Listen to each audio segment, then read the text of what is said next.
이 말은 토끼를 잡고 나면 사냥개를 잡는다라는 뜻입니다. 필요할 때는 쓰고 필요 없어지면 버리는 경우를 말합니다. 쉬운 표현으로는 달면 삼키고 쓰면 뱉는다라는 말이 있습니다. 이것은 각자 자기의 이익을 위해서 다른 사람을 이용하고 쓸모 없어지면 버리는 매정한 사람이나 또 매정한 사회를 뜻하는 말입니다. 공동체성이나 연대의 가능성이 사라진 최근 우리 사회의 모습을 보여주는 것 같아 매우 안타깝습니다. 사실 지금 우리 사회는 함께하는 공동체성이 무너지고 파편화가 되었습니다. 이러한 현상은 특히 코로나19로 인해서 더욱 가속화되었습니다. 사회적 거리두기가 사람들 서로 간의 정과 사랑도 거리두기로 만든 것입니다. 그리고 이때 등장한 이들이 바로 호모 코로나쿠스, 코로나란 말이 들어가죠. 코로나쿠스입니다. 코로나 시대에 등장한 새로운 세대로 공동체성이 희박한 세대, 연대의 개념이 지금 우리가 생각하고 있는 것과 전혀 다른 개념으로 변화된 세대라고 할 수가 있습니다. 잘 아시다시피 사람은 인생에서 큰 교훈을 경험하면 못 잊기 때문에 코로나19를 경험한 세대들은 엄청나게 많은 변화를 경험하게 됩니다. 인류의 행동 패턴을 결정하는 유전자에도 큰 영향을 미치게 되는 거죠. 특히 공동체성이라는 수백만 년 동안 이어진 인류의 지혜가 코로나19로 인해 최근 2, 3년 동안 차단되면서 사회의 파편화가 빠르게 진행되고 있습니다. 이러한 코로나 시대에 등장한 신인류인 호모 코로나쿠스는 장소의 구애를 받지 않고 인간관계에 구속되지 않으며 타인의 시선을 의식하지 않습니다. 비대면과 온라인에 익숙하고 철저히 개인화, 파편화되었습니다.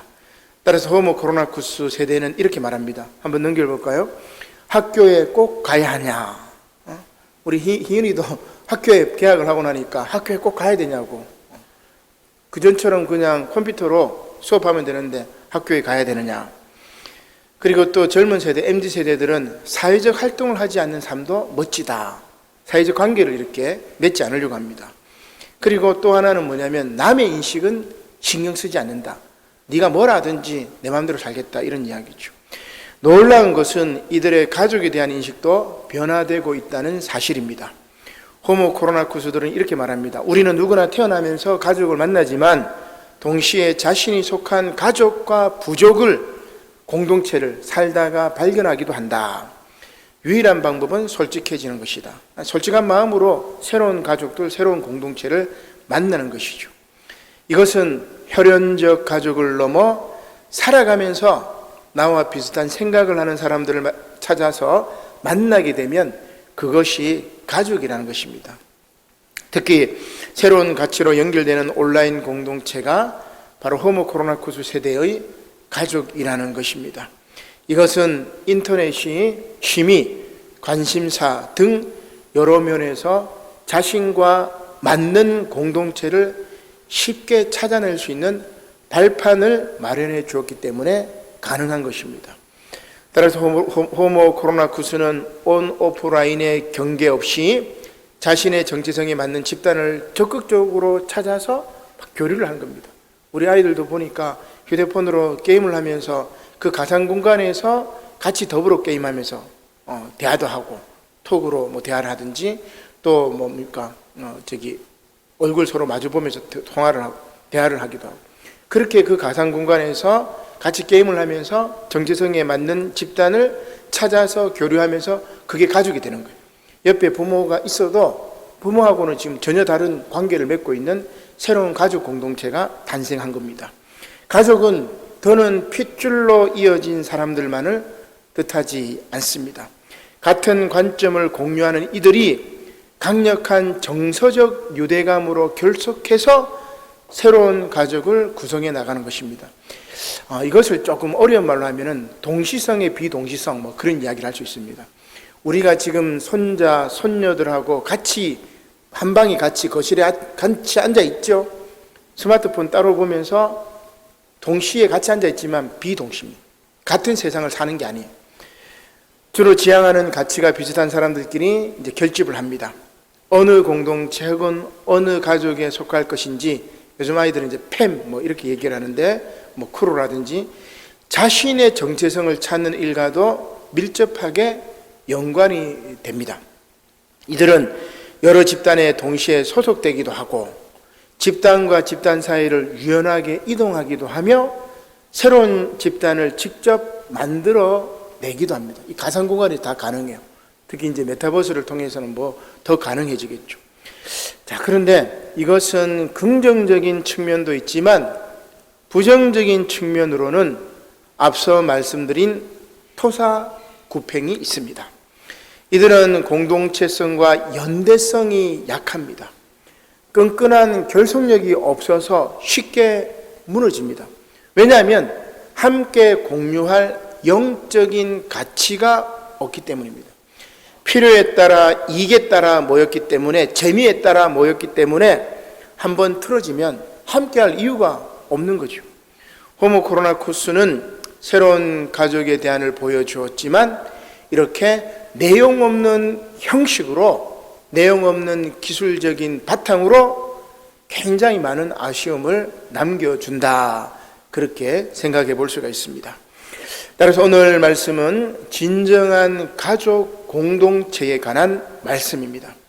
예수님께서 누구든지 하나님의 뜻대로 행하는 자가 내 가족이라고 말씀하셨는데 이것은 혈연적인 가족 개념을 뛰어넘습니다. 호모 코로나쿠스의 가족 개념과 비슷한 것이죠. 그리고 내용적으로도 하나님의 뜻을 행함이라는 영적 가치를 전제하고 있습니다. 잘 아시다시피 이것은 교회 공동체를 의미합니다. 새로운 가족의 탄생입니다. 특히 교회 공동체는 호모 코로나쿠스의 가족 개념과 달리 함께 공유하는 영적 가치가 있어서 공동체를 유지하기 위해서는 용서라는 중요한 가치를 가지고 있습니다. 따라서 우리가 읽었던 서신서 본문에 바울은 고린도 교회 안에 교인들을 근심하게 한 일을 용서하고 품으라고 이야기를 하고 있습니다. 지난주 고린도전서 말씀에서 여러분 기억나십니까? 교회 안에 악한 일을 내쫓으라고 했죠. 고린도전서 5장 13절입니다. 근데 오늘 말씀은 반대, 용서하라고. 같은 바울의 말이지만 첫 번째 편지 고린도전서에서는 교회 안에서 악한 일을 하는 사람 내쫓으라고 이야기하지만 두 번째 편지인 이 고린도전서 오늘 우리가 읽은 말씀에서는 내용이 다릅니다. 왜냐하면 인간과 인간 공동체가 아무리 지혜로워도 만사를 성취하시는 하나님의 일을 알 수가 없기 때문에, 하나님의 일을 우리가 알 수 없기 때문에. 따라서 구약 전도서의 말씀이 그 내용을 들려줍니다. 다가올 모든 일에 일희일비하지 말고 단지 오늘 선을 행하라. 이게 전도서의 말씀이죠. 먼저 복음서 말씀을 보겠습니다. 마가복음 3장 31절 말씀이지요. 그때에 예수의 어머니와 동생들이 와서 밖에 서서 사람을 보내어 예수를 부르니 무리가 예수를 둘러 앉았다가 여짜오되 보소서 당신의 어머니와 동생들과 누이들이 밖에서 찾나이다. 예수님께서 공생의 기간 동안 하나님 나라의 복음을 전할 때 예수님의 어머니와 동생들이 찾아옵니다. 사람들이 예수님의 가족이 와서 당신을 찾는다고 이야기를 하죠. 그러자 예수님께서 이렇게 말씀하십니다. 누가 내 어머니며 동생들이냐?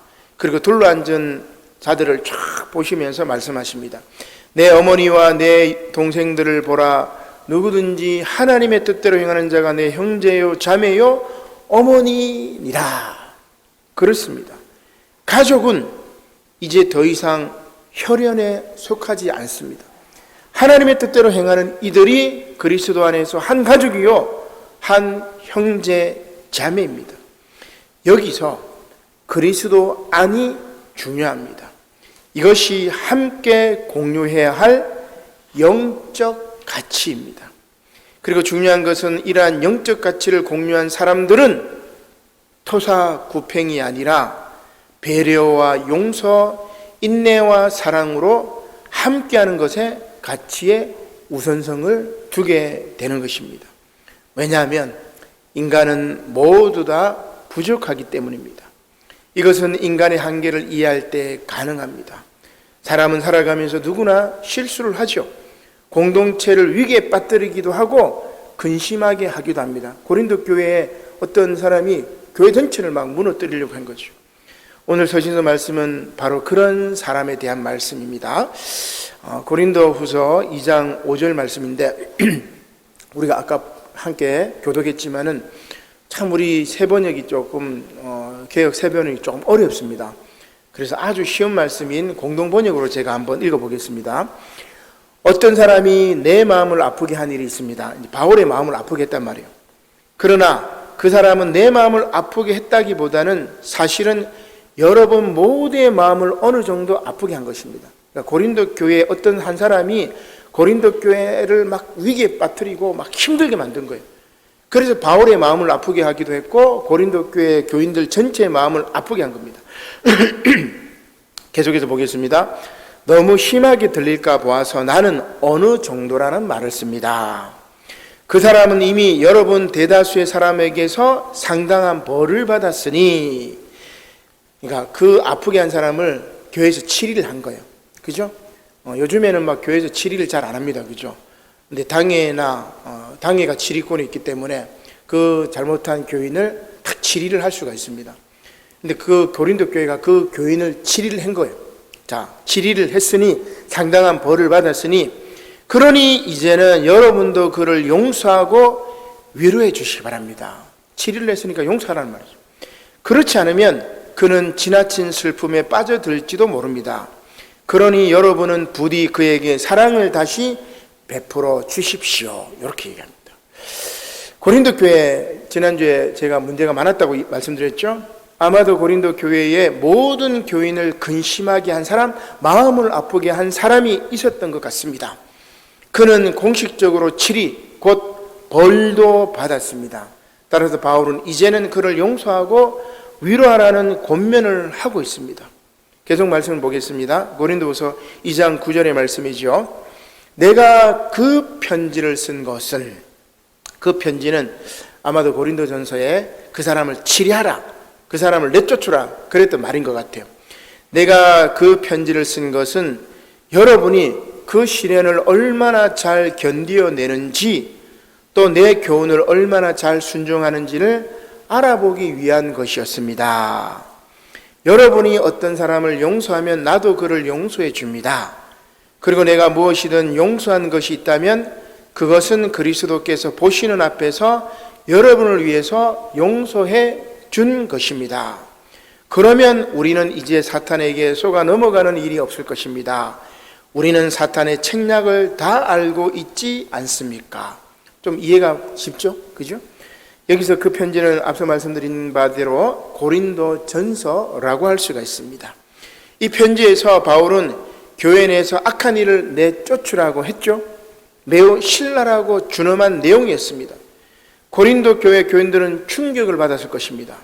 그러나 바울의 사랑이 담긴 눈물 어린 편지를 받고 이 사람 내쫓아야 된다. 그래야 우리 교회가 사는구나.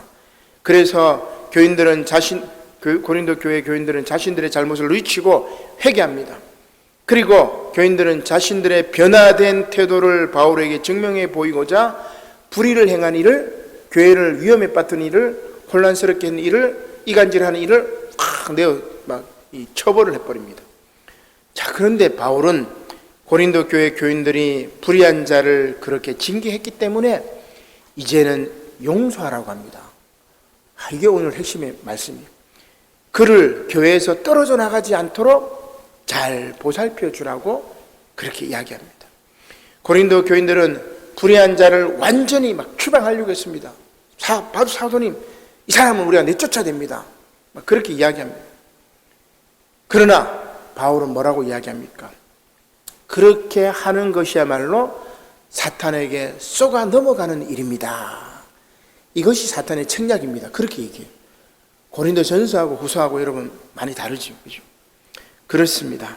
교회의 징계는 불의한 자가 자신의 죄를 깨닫고 회개하면 그를 처벌했지만 다시 온전한 성도의 자리로 돌아오게 품어주는 것이 교회의 진정한 목적이라는 것을 오늘 사도 바울이 우리에게 이야기해 주고 있습니다. 자, 그런데 제가 이 전도서 말씀을 이렇게 묵상하면서 여기서 끝나는 게 아니구나. 사실 조금 더 깊이 생각하면 누가 누구를 심판하고 벌 주겠습니까? 그죠? 50보 100보 도찐 개찐입니다. 그죠? 결국 이렇게 심판하고 벌 주면 그게 끝이 아니라 서로 원수가 됩니다. 보복이 끊임없어지기에 그러한 사탄의 관계에 빠지지 말고 그 계책을 깨닫고 용서를 통해서 교회 공동체를 바로 세우라는 겁니다. 우리 정치 공동체는 그렇지 않아요. 정권을 잡기 위해서 계속해서 정적들을 제거하고 바뀌면 제거하고. 정치 공동체는, 사회 공동체는, 이익 공동체는 그러할지라도 교회 공동체는 그래서는 안 된다. 바울이 그 얘기를 하는 거죠. 죄를 깨닫고 회개하면 다시 품으라는 것입니다. 이것이 바로 사탄의 관계에 빠지지 않고 그 계책을 깨닫고 용서를 통해서 교회 공동체를 바로 세우는 것입니다. 왜냐하면 우리 인간은 하나님의 일을 온전히 알지 못하기 때문입니다. 이게 이제 구약 말씀인데 제가 계속해서 세 본문으로 이렇게 전하기 때문에 가급적이면 두 본문이나 이렇게 줄이려고 하지만 여러분 이 말씀이 잘 연결될 때는 같이 한번 따라오시면 좋을 것 같아요. 자, 전도서 11장 5절로 6절 말씀을 한번 읽어보겠습니다. 바람의 길이 어떠함과 아이 벤 자의 태에서 뼈가 어떻게 자라는지를 내가 알지 못함 같이 만사를 성취하시는 하나님의 일을 내가 알지 못하느니라. 너는 아침에 씨를 뿌리고 저녁에도 손을 놓지 말라. 이것이 잘 될는지 저것이 잘 될는지 혹 둘이 다 잘 될는지 알지 못함이니라. 만사를 성취하시는 하나님의 일을 우리는 알지 못한다는 말입니다. 그렇습니다. 인간이 아무리 지혜로워도 만사를 성취하시는 하나님의 일은 알 수가 없습니다. 그렇기 때문에 전도서는 우리에게 두 가지를 당부합니다. 첫 번째로는 지혜로운 삶을 살아라. 이것은 어떤 삶이냐면 착한 일에 투자라, 선행에 투자라, 그 말씀입니다. 자, 그래서 다시 앞부분으로 돌아가면 전도서 11장 1절입니다. 너는 내 떡을 물 위에 던져라. 여러 날 후에 도로 찾으리라. 7에게나 8에게나 나눠 줄지어다. 무슨 재앙이 땅에 임할는지 내가 알지 못함이니라. 그죠? 자, 여기서 너는 내 떡을 물 위에 던져라. 여러 날 후에 도로 찾으리라. 조금 말씀이 이상합니다. 그죠? 떡이나 빵을 물에 던지면 어떻게 됩니까? 젖어버리고 물속에 가라앉습니다. 여러분 집에 가서 떡을 하여튼 세숫대에다가 물 담아놓고 던져보세요. 쭉 가라앉아. 건져서 못 먹습니다. 그죠? 무모한 행동처럼 보입니다. 자, 그러나 이 말씀의 참뜻은 이웃을 향한 선행은 반드시 보상이 있다는 그런 말씀입니다. 하나님께서 그 선행을 갚아주신다는 말씀이지요. 탈무드에 등장하는 랍비 중에서 가장 존경받는 인물이 있습니다. 바로 랍비 아키바라는 사람입니다. 이 사람은 제일 처음 탈무드를 이렇게 편집했던 사람입니다. 이 사람이 이제 어느 날 배를 타고 여행을 하고 있을 때 난파된 배 한 척을 보았습니다. 근데 그 아키바는 그 난파선에 있던 한 제자가 걱정이 되는 겁니다. 그 제자가 그 배에 탔는데 그 배가 난파가 된 거예요. 아키바가 갑바도기아에 도착했을 때, 터키 지역이죠. 그는 제자를 만날 수가 있었습니다. 아키바는 제자에게 물었습니다. 자네 어떻게 바다에서 용케 살아나왔는가? 그러자 그 제자가 답을 합니다. 랍비여, 당신이 나를 위해서 기도해 주셔서 파도들이 나를 쳐 올려서 해변까지 떠밀려 오게 되었습니다. 그러자 랍비가 다시 그에게 물었습니다. 자네는 어떤 좋은 일을 하였는가? 그러자 제자가 이렇게 말합니다. 제가 배에 올랐을 때 한 가난한 사람이 저에게로 와서는 이렇게 울부짖었습니다. 나 좀 도와주시오. 그래서 제가 그에게 빵 한 덩이를 주었습니다. 그러자 그가 저에게 당신이 당신의 빵으로 나의 생명을 구해 주었으니 당신의 삶도 구원을 얻을 것이요 라고 말했습니다. 그렇습니다. 우리의 사랑을 이웃에게 베풀면 반드시 하나님께서 보상해 주신다는 그런 말씀입니다. 그래서 전도서는 뭐라고 그래요? 7에게나 8에게 나의 빵을 나눠주라. 이게 물 위에 던지라고, 이게 버리라는 말이 아니고 물 위에 던지는 게 구제한다는 말입니다. 그죠? 내가 물에 빠졌을 때 나의 생명을 구원받는다는 그런 말이죠. 자, 전도서가 우리에게 들려주는 삶의 지혜, 첫 번째는 선행을 베풀고, 선행에 투자라는 말이죠. 착한 일에 투자라는 말입니다. 두 번째는 뭡니까? 그럼에도 불구하고 다가올 캄캄한 날들이 있을지니 이리 일비하지 말고 늘 다가올 모든 일이 헛됨을 생각하고 하루하루 최선을 다해서 살라는 겁니다. 이 전도서의 핵심이죠. 우리 전도서 11장 8절 하반절입니다. 이렇게 이야기하죠. 그러나 캄캄한 날들이 많으리니 그 날들을 생각할지로다. 다가올 일은 다 헛되도다. 사랑하는 성도 여러분, 이렇게 늘 선을 행하고 선행에 투자하고 내 떡을 물 위에 던지고 베푸는 삶을 살아가시기를 바랍니다. 자, 그러나 그럼에도 불구하고 나의 선행이 반드시 복을 받을 것으로 생각하지 말라는 이야기입니다. 대가를 바라지 말고 때로는 선행을 했는데, 착한 일을 했는데 캄캄한 날이 올 수가 있습니다. 캄캄한 날이 있다고 생각하고 진정한 하나님의 뜻을 행하는 가족, 공동체가 되시기를 바랍니다. 특히 오늘은 해외 선교 주일입니다. 지구촌 모두가 그리스도 예수 안에서 한 가족입니다. 가족이기 때문에 토사구팽하면 안 됩니다, 여러분. 가족이기 때문에 이용하고 이용 가치가 없어지면 버리면 안 돼요. 가족이기 때문에 그렇게 하면 안 되죠. 제가 어제 글 하나를 읽은 것 가운데 아주 막 가슴에 와닿는 말이 있는데, 부모는, 어머니는 10아들을 다 키울 수 있지만 부모 하나를 10아들이 케어할 수 없다. 그런 이야기입니다. 그 얘기 듣고 막 그 말, 그 글귀를 읽고 막 충격을 받았는데, 어머니는 10아들 그죠? 다 키웁니다. 자기 몸이 부서져서 다 키우지만 그 부서진 몸을 10아들 중에 한 놈이라도 제대로 케어하는 놈이 없다. 그 이야기. 깜짝 놀랐습니다. 토사구팽, 그죠? 토사구팽이 아니라 사랑으로 하나가 되어서 때로는 징계하고 때로는 용서하며 그렇게 하나가 되어야 할 것입니다. 전도서는 그렇게 살아가는 삶이 즐겁다고 합니다. 우리 한번 계속 넘겨볼까요? 우리 말씀에 따라서 그림을 좀 넘겨주면 좋은데, 하나 더, 자, 한 번 더 넘겨봅시다. 한 번 더 넘겨봅시다. 자, 전도서 11장 7절과 8절 상반절 말씀입니다.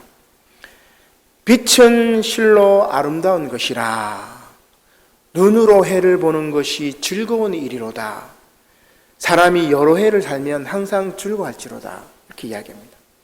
오늘도 여러분의 눈으로 동해에 떠오르는 해를 보고 하루를 주신 하나님께 감사를 드리며 주님 주신 아름다운 빛 가운데 동행하고 여러분들이 사는 여러 해 동안 즐겁게 살아가시기를 주님의 이름으로 간절히 축원합니다. 아멘. 기도드리겠습니다. 고마우신 하나님, 감사를 드립니다.